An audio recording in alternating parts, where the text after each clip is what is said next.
All right, I've run out of patience. On to ruse!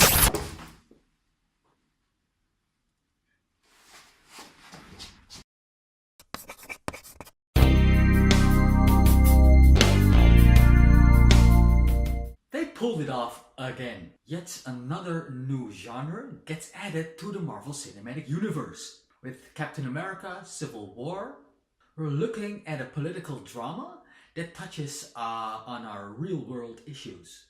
It makes us question our own motives. It brings a very multifaceted story, far beyond simple good and evil. Keep watching and I'll diagnose this movie for you. But first, let's talk trailer. I'm not the one that needs to watch their back.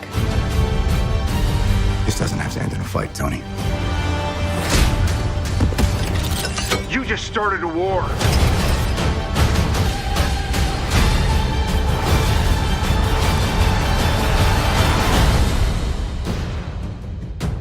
All right, I've run out of patience.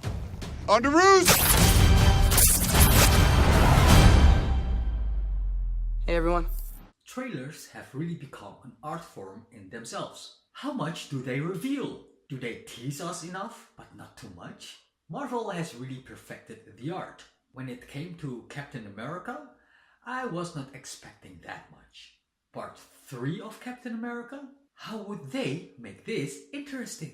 Of course, we all know this movie was interesting itself, but for me, the biggest and most welcome surprise was in the trailer. The introduction of my favorite superhero, Spiderman, Spiderman, does whatever a spider can. I did not expect this at all. When they first formed the Avengers back in 2012, I was naively hoping that they will include Spider-Man. First I thought like, man, did I forget him? Because we all know Spider-Man has a huge part in the comics with the Avengers. But then I forgot that Marvel Studios did not have their rights to their own superhero because they sold it to Sony. Motherfucker! Shit! Language! Spider-Man is not in the Marvel Cinematic Universe. He was not in the Avengers. On top of that, the last Spider-Man movie I saw, The Amazing Spider-Man 2, was not that good at all. So as a typical fanboy, I wasn't quite served. So then I was watching the trailer of Captain America, the Civil War, and sure, it was interesting. But then Tony Stark said, "On the roof!" and Spidey appeared. I couldn't be happier. It's a friendly neighborhood Spider-Man, man. Look. Spider-Man, Spider-Man, does whatever a spider can. Spins a web any size, catches thieves just like flies. Look out, here comes the Spider-Man. Whoa. Wait, what the hell is on the roost? On the roost? On the roost? On roost? On the roost. Wait, I mean, Google on the roost. This is on the roost. It's a bird. It's a plane. It's Underoos! Great Minerva! It's a real change of underwear. Wearing underoos is fun. And you can choose from more than one. There's Wonder Woman. And Shazam! There's Aquaman! There's Spider-Man! Underoos are fun to wear! Yeah, something super new in underwear! You can buy underoos where you buy underwear. It's underwear that is fun to wear. Oh my freaking god! Freaking underwear? I think this is one of the typical jokes superheroes make with each other, about each other. Tony Stark sees Spider-Man in children's underwear. But the most important thing of the trailer, Spidey is back. What I liked about this movie, it placed the superhero antics into a real-world political arena. Superheroes crashing around the world, saving lives here and there, but nothing is without consequences or collateral damage. All that insane action, collapsing buildings, larger-than-life fights, they have real consequences. People I think this movie is one of the first that addresses this issue. Good. And it brings the superhero world closer to us. It's much like real-life bands of freedom fighters that take matters in their own hands. Think of all the historic guerrilla armies that have been there. Most started out with great intentions of freedom and human rights. Yet most end up having caused more damage and kind of outliving their expiration date. They go rogue. Charles, you had it easy. You were the good one. But now I'm the strongest, and I will destroy you and your pathetic X-Men! No, not that rogue. They go rogue and start to become reckless, single-mindedly pursuing their one goal. The Avengers are not evil. They fight for a good cause. But what this story is trying to make us question is, does the end justify the means? A universal political theme that never seems to be outdated. So it's no wonder that a treaty would be made to try to end this mayhem that superheroes are causing. The Sokovia Accords. Much like the real-life UN has done on many occasions, Tony Stark reluctantly wants to sign it, having seen that his actions has caused the death of many innocent people. Captain America opposes him because he wants to save his friends and still take matters to his own hand. Which side would you pick? Are you on Team Cap or Team Iron Man? Leave a comment now and keep watching if you want to see if we are on the same team.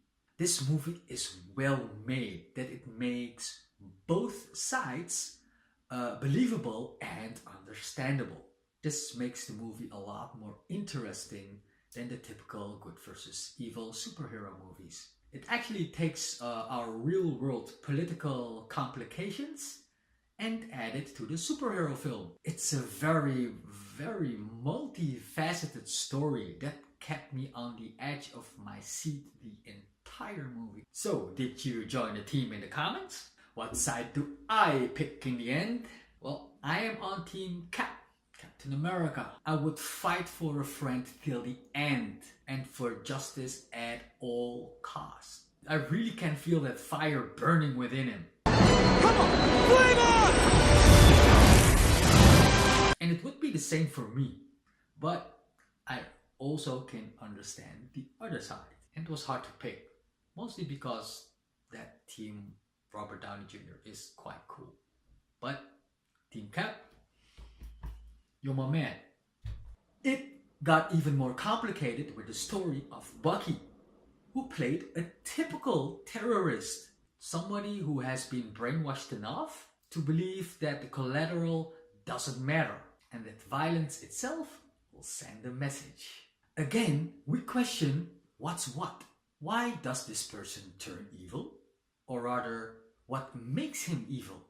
Do all superheroes and humans carry a seed of evil with them that can be triggered if pushed hard enough? All of this makes the story quite heavy. But with humor, they still manage to keep it light. Some of the comedy comes from the fights between the Avengers. Obviously, they disagree with each other and just want to kick each other's asses. But they are not set to cold-bloodedly murder each other. This makes for lighter and funnier fight scenes. That airport fight scene, man, freaking awesome. But besides Spider-Man, we also see Ant-Man. We saw him, you saw my previous review, and he really has a big part in this fight. But the fight is such a blast to see between the Avengers. That Spider-Man with his funny one-liners. I really liked this Spider-Man with his one-liners. It was like, yeah, the cartoon Spider-Man. And every superhero in this fight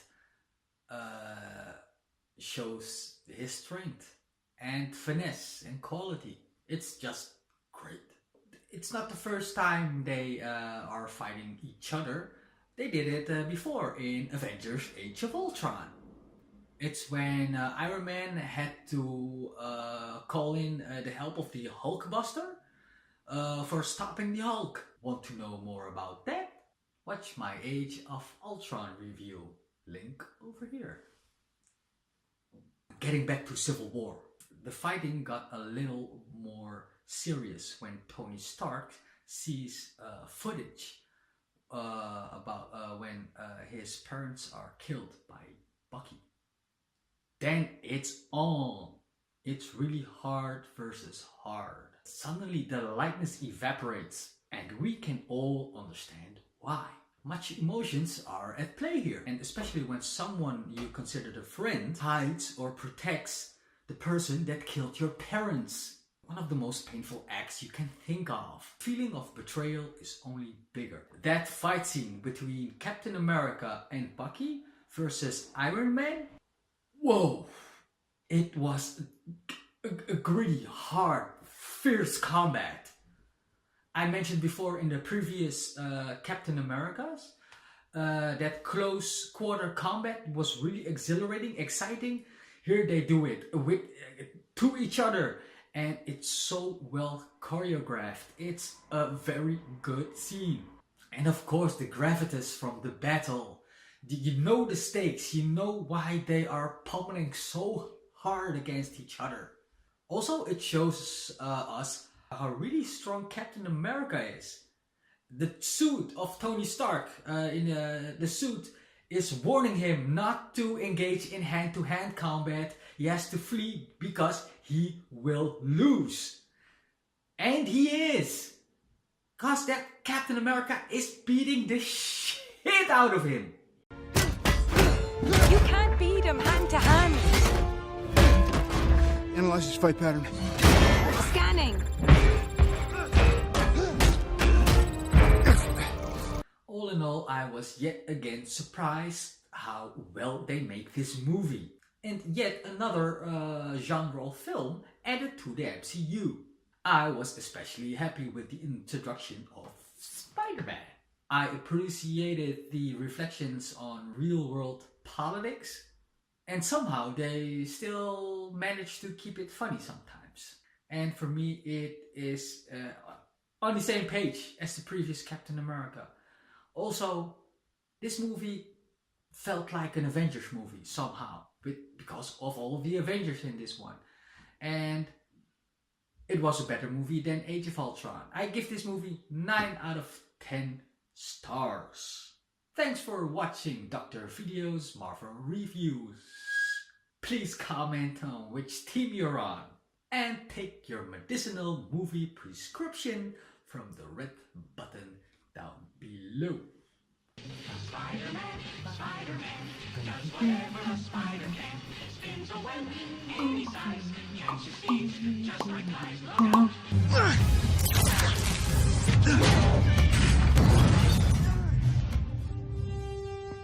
You got heart, kid. Where you from? Queens? Brooklyn.